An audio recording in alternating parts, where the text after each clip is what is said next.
The orbital council chamber hovered silently above the blue and white planet of Viridian. From the transparent walls, countless stars shimmered against the black void, and distant fleets moved like tiny insects in the darkness. Within the chamber, alien delegates of various forms waited in tense stillness. Tall and elegant beings with translucent skin, short and stout creatures with armored exoskeletons, and winged species whose feathers sparkled with bioluminescence, all gathered together. Each of them had spent decades in war, diplomacy, or exploration, but none had ever witnessed anything like what was about to arrive. A low hum echoed through the chamber, and the council's youngest member, Xylar, adjusted his ocular sensors nervously. His long fingers tapped against the smooth surface of the observation panel. The hum grew louder, vibrating through the floor, until a bright light filled the center of the chamber. From it, a human soldier appeared as a holographic projection. He looked ordinary at first glance. Short hair, simple green military uniform, a rifle slung across his back, but his eyes held a depth that immediately drew the attention of every delegate. Xylar leaned forward, intrigued. "Is that human?" he whispered to the delegate beside him. The being beside him, a four-armed tactician from the Grellock system, shook its head. "It cannot be. Humans are small, fragile. They are a minor species, barely worthy of notice." The human projection began to speak, his voice calm yet heavy with the weight of experience. "I am Private Caleb Drayton, of the United Earth Defense Force," he said. "What I will tell you are the stories of my battles. They are not heroic tales of glory or conquest. They are stories of survival, of fear, and of the strange courage that humans find when all seems lost." The chamber fell completely silent. Xylar's sensors recorded every word, every nuance of the human's voice. Even the oldest council members, who had lived through wars spanning centuries, seemed transfixed. Caleb's first story began with the desert world of Craval, a planet of endless sandstorms and jagged rock formations. Humans had been stationed there as part of a reconnaissance mission, observing the movements of an alien fleet that vastly outnumbered them. Xylar could see the holographic images shift, showing tiny human vehicles moving cautiously across endless dunes, while massive alien warships hovered above. "The enemy expected us to surrender," Caleb said. "They thought we were weak, that we would fall without resistance. But humans, we adapt. We use what we have. We turn nothing into something." Xylar's sensors zoomed in on the simulation. He watched as humans dug trenches and set up camouflage that even the most advanced alien scanners could not detect. They used mirrors to reflect the scorching sunlight, creating illusions of larger forces. They moved silently, coordinated, always staying one step ahead of their enemies. The aliens in the chamber murmured uneasily. "The enemy struck first," Caleb continued. "They unleashed firepower that could have destroyed our small base in minutes. But we did not run. We used the terrain, the wind, the shifting sands. We fought back with whatever we could find. Old machinery, scavenged weapons, clever tricks. Every day was a battle, not just for survival, but for the lives of our comrades." He paused. The hologram flickered slightly, and Xylar noticed the subtle emotion in the human's voice. It was not fear, nor anger, but a haunting sadness, the kind that comes from losing people you care for, yet knowing that you must continue. "Some of us did not survive," Caleb said quietly, "but those who did, we carried their memory with us. Every battle we fought after that, every risk we took, it was for them. That is what humans do. We do not fight only for ourselves. We fight for each other." The council chamber remained silent. Delegates shifted uncomfortably. Many of them had never considered that humans might possess such resilience. They had assumed humans were fragile, a minor species with little influence beyond their small star system. Yet here was evidence that even a small human force could hold its ground against enemies far larger and stronger. Caleb's next story took them to icy worlds where humans faced bitter cold and hostile alien invaders. Xylar watched holographic images of humans trudging through blizzards, wearing heavy gear, moving silently across frozen plains. The aliens who attacked underestimated them. Assuming that humans would falter in extreme conditions, they thought the cold would break us, Caleb said. They were wrong. Humans are resourceful. We used ice and snow to our advantage, creating barriers, traps, and hiding spots. We moved when they did not expect it. We fought even when every muscle ached, when frostbite threatened, when we were exhausted. We kept going because we had to. That is how humans survive. Xylar noticed that other delegates were leaning forward now, eyes widening as they watched. The Grellock tactician muttered, "It seems their weakness is not weakness at all." The stories continued, each one more intense than the last. There were battles in space stations under siege, where humans were outnumbered 10-1, yet held their ground until reinforcements arrived. There were skirmishes on volcanic planets, where humans used heat and lava flows as traps. There were planetary invasions, where entire cities were threatened, and yet small human squads found ways to defend civilians while delaying the enemy. What fascinated Xylar most was not only the survival but the creativity of humans. They did not have the largest fleets, the strongest weapons, or the fastest ships. They did not rely on brute force.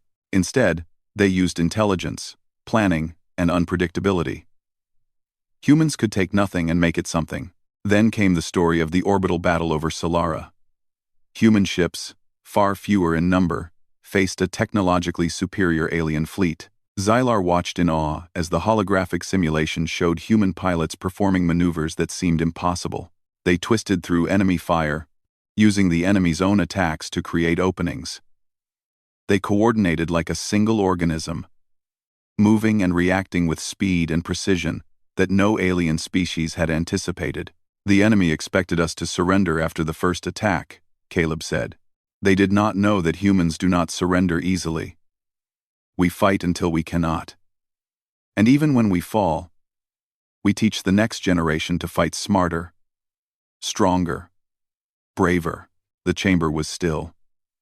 Xylar realized that the other delegates were no longer talking among themselves. They were listening. Every story, every battle, every small victory had begun to change their perception of humanity. Caleb's voice lowered, almost to a whisper. I have seen planets lost. I have seen comrades die.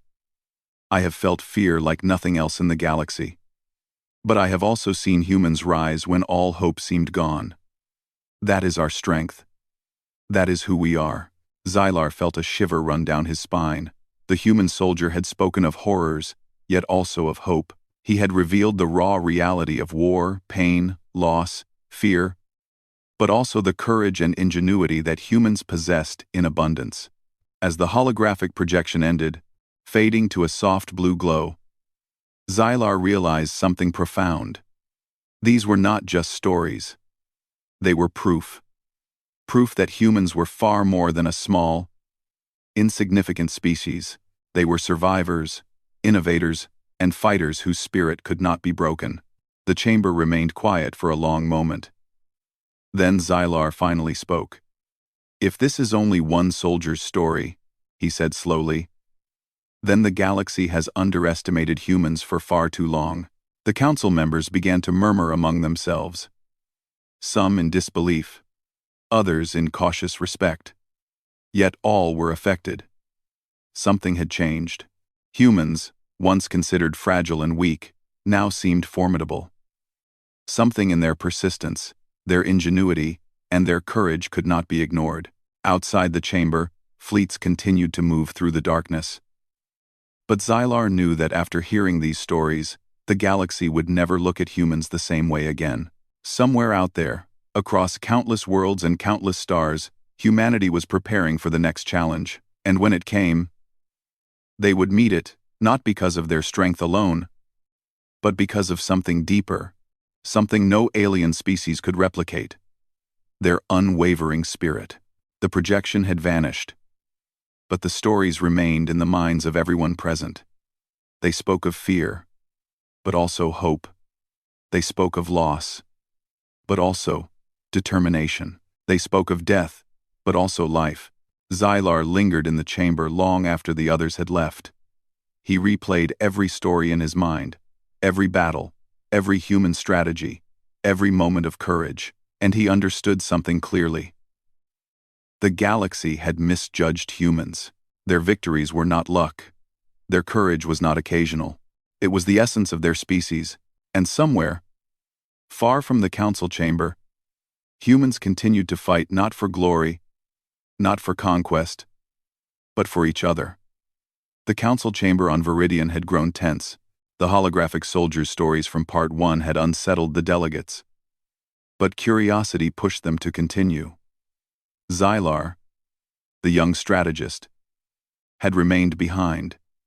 His sensors recording every new story. He could feel it in the air. Something about humans did not fit the galaxy's expectations.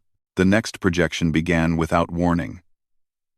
This time, it was not a single soldier, but scenes of entire human squads engaged in battle across different star systems. The voice of Private Caleb Drayton echoed once more. Calm, yet heavy with experience. Our first mission beyond our home system, Caleb began, was to defend the mining colony of Iridia 7. We had barely enough ships to protect ourselves, let alone the civilians. The enemy fleet was massive, heavily armed, and confident. They expected an easy victory. They were wrong. Xylar watched as the holographic simulation displayed a barren red planet surrounded by alien warships. Humans, tiny against the vast armada, moved swiftly. They worked in unison, coordinating attacks and defenses with almost perfect timing. The enemy's advantage was speed and numbers, Caleb continued. But we had determination, ingenuity, and the willingness to risk everything to save lives. One by one, we drew them into traps, using their confidence against them. Every ambush was designed not to destroy, but to delay, to protect, and to survive. By the end, our small fleet had held them off long enough for the civilians to escape. That is how humans fight. They fight for each other. Delegates murmured nervously. Even the most experienced tacticians could not ignore what they were seeing. To an outsider, humans might appear fragile, but their strategy, creativity, and unity created strength far greater than their size. The next story took Xylar and the council to the frozen world of Glacius 3.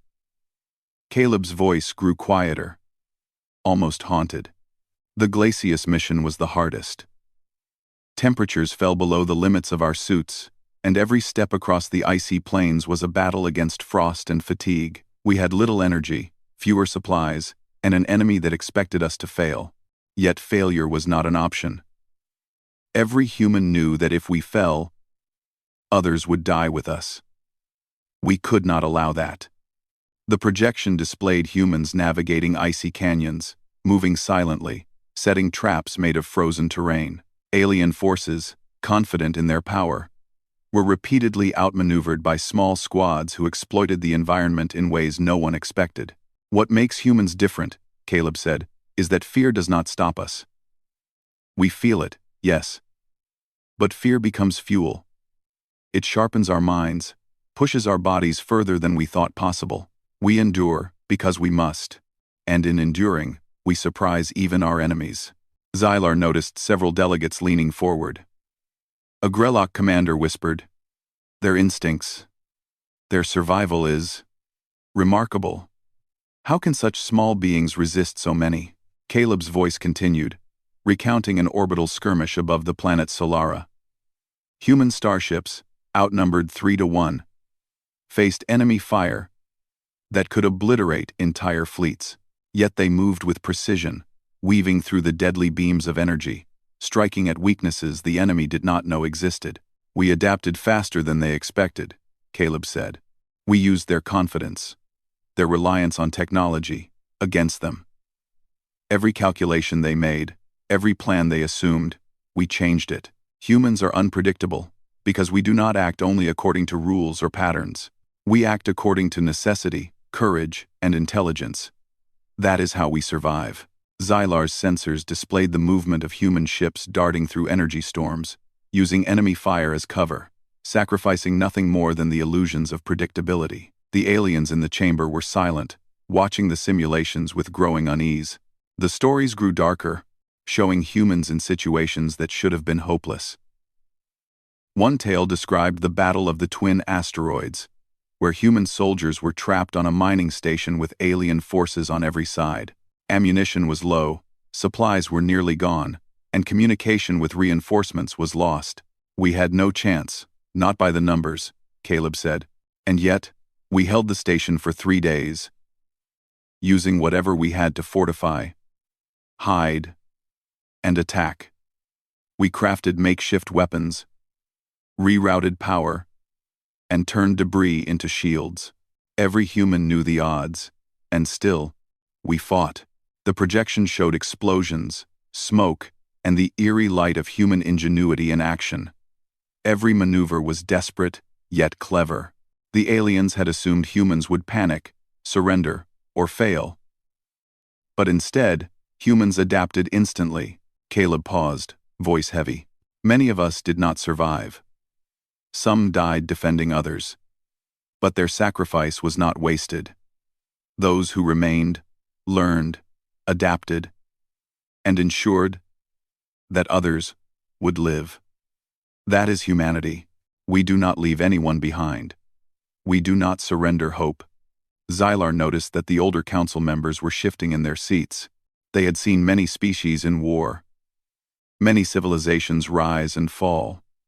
Yet the resilience of humans struck them differently. Humans were not the strongest in weapons, nor the fastest in speed. But in spirit, in strategy, in courage, they were unmatched. The holographic soldier continued, showing a space station siege. Aliens had surrounded a human-controlled station, cutting off supplies and firing relentlessly. Humans, outnumbered and outgunned, seemed doomed, but they used precision strikes, sabotage, and clever misdirection to create confusion and panic among the enemy ranks. "Every human there knew the risk," Caleb said. "We faced death constantly. We saw friends fall, and yet we continued. We acted as one. When others counted us out, we proved them wrong. Every life we saved, every move we made, was for each other." The aliens were quiet. Some of the younger delegates seemed shocked, unable to reconcile their old assumptions with the reality they were witnessing. Even the seasoned commanders of several fleets whispered in disbelief. Humans small, seemingly fragile, had survived where others would have failed. Then came the story that truly stunned Xylar: the battle over the city of Epsilon Prime. A human colony was under attack by a coalition of alien forces. The city had minimal defenses, and yet human squads coordinated evacuations, fortified positions, and even counterattacks that forced the enemy to retreat in confusion. Caleb's voice softened. The city was damaged, yes. Many lives were lost. But the humans never gave up.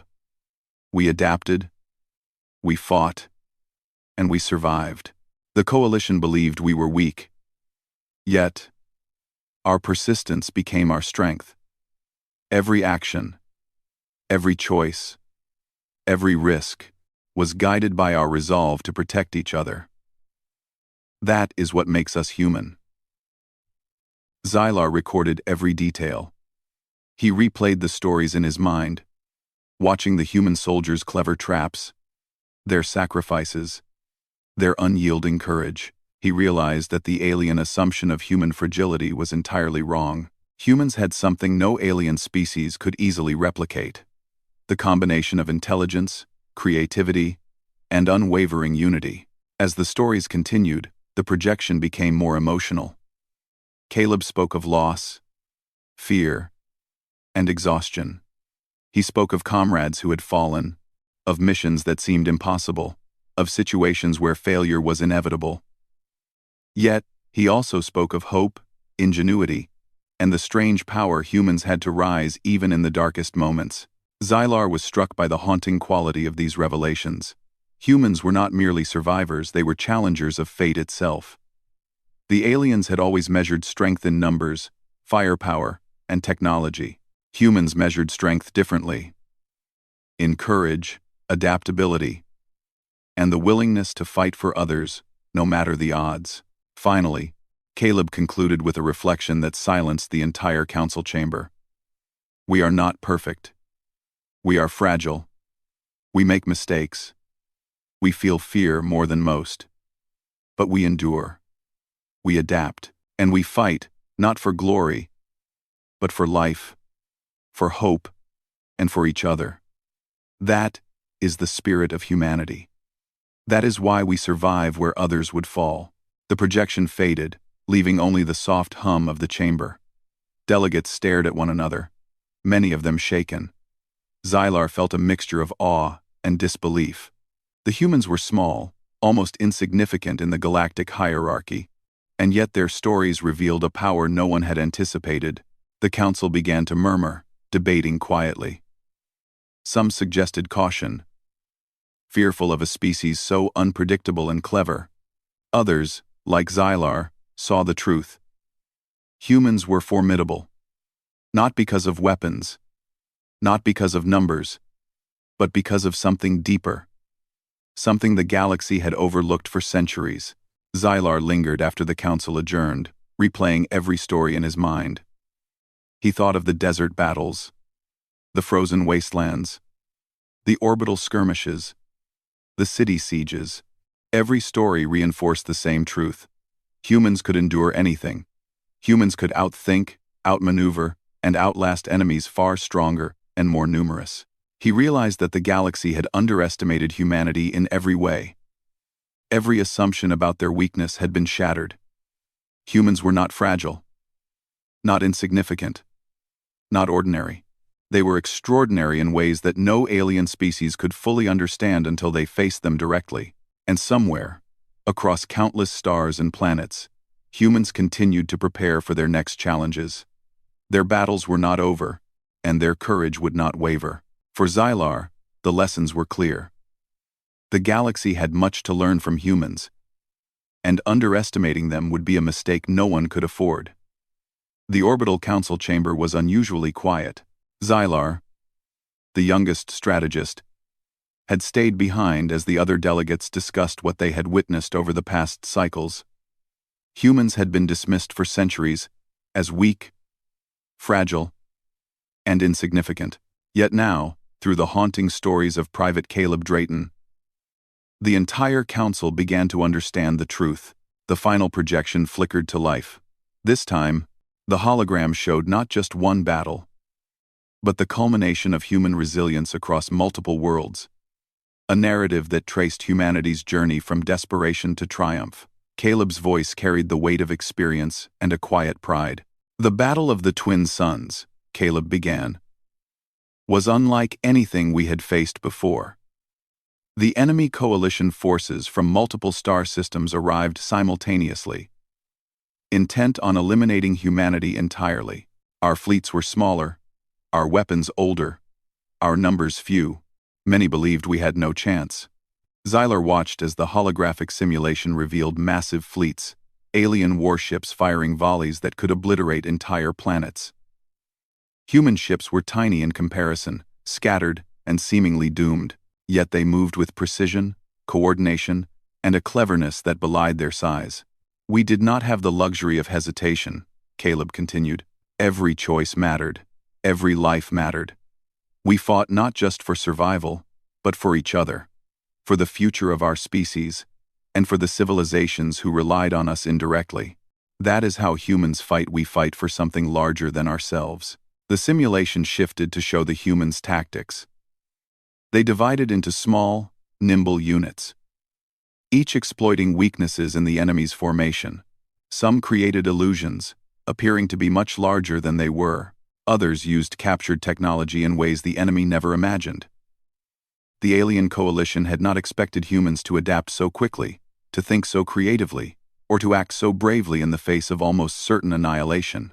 Delegates leaned forward in disbelief. Even the oldest members, who had seen countless wars and civilizations rise and fall, could not hide their astonishment, their courage, their coordination. It is remarkable, whispered a winged delegate. Caleb's voice grew quieter, almost reflective. Many of our people fell. Many ships were destroyed. Many worlds were scarred. But we endured. Each loss strengthened our resolve. Every human who survived learned from the past, and together we became stronger. That is the essence of humanity. We do not break. We do not surrender. We do not give up. The holographic projection shifted again, showing a small human squad stranded on a devastated planet, while the enemy fleet loomed above. Supplies were gone, and hope seemed almost gone. Yet the humans moved with determination, fortifying positions, creating defensive traps from debris, and even finding ways to repair their damaged ships. One of our greatest strengths, Caleb said, is that we adapt under pressure. Others may see chaos as defeat, but humans see opportunity. Every challenge, every obstacle, is a chance to rise higher. That is why we survive, again and again, when others would fall. Xylar noticed that some delegates' postures had changed. Fear and doubt crept into their minds. They had underestimated humans for centuries, assuming weakness, naivety, or unpredictability. But now they understood something far more dangerous. Humans were clever, resilient, and relentless. The projection transitioned to the final stage of the battle, the human counterattack. Against impossible odds, human forces launched a coordinated strike across the enemy coalition. Small squads sabotaged critical systems, feigned retreats to lure enemy forces into traps, and used their own ingenuity to turn overwhelming enemy power against itself. They expected to overwhelm us with strength, Caleb said, but humans do not rely on strength alone.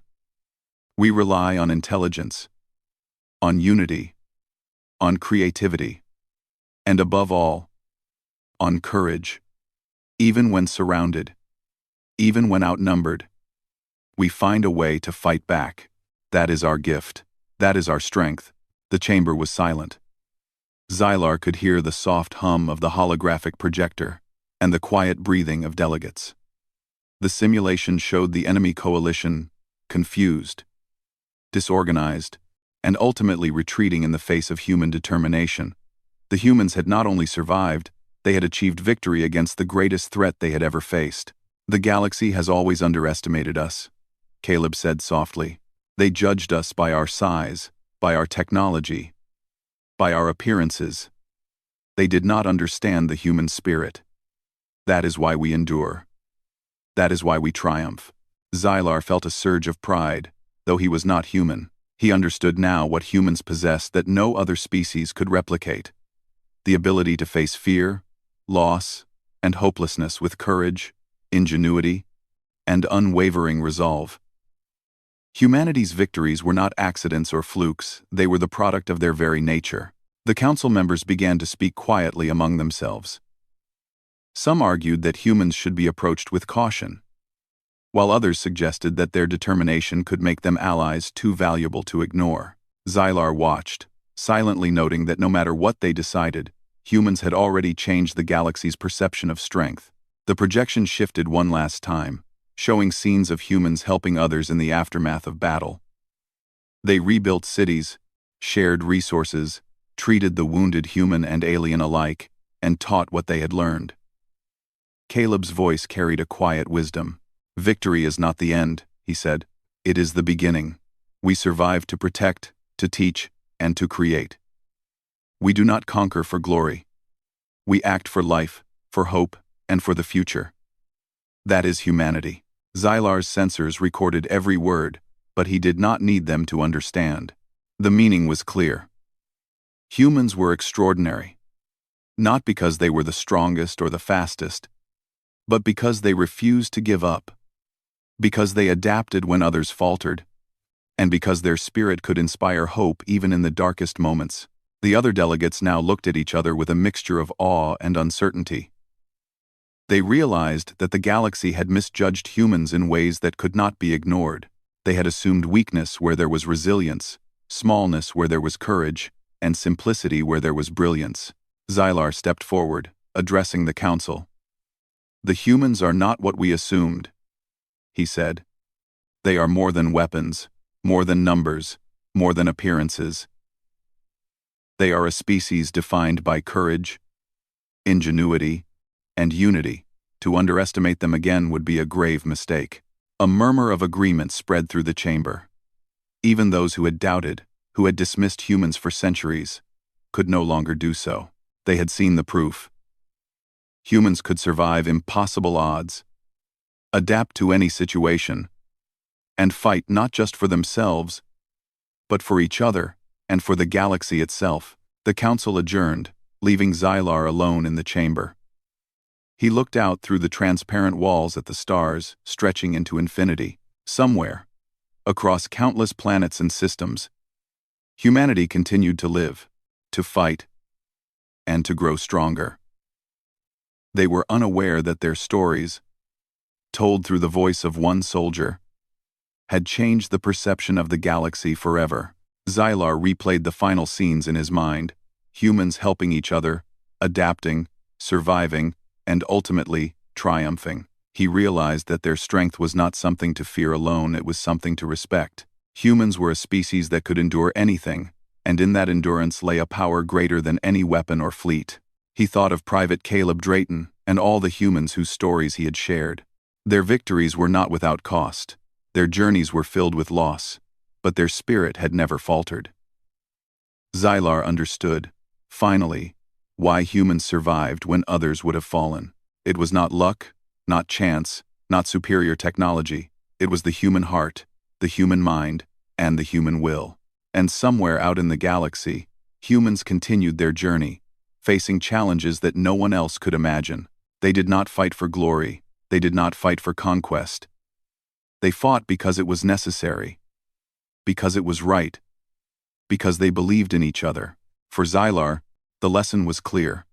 The galaxy had never truly known strength until it had witnessed humanity. And as he looked out into the infinite stars, he felt certain that humans would continue to astonish, inspire, and endure, no matter what the future held. The holographic chamber powered down. Silence filled the room. But the memory of humanity's battles, their courage, and their spirit remained, echoing in the minds of all who had seen it. Xylar stepped away from the observation panel, knowing that he would never think of humans in the same way again.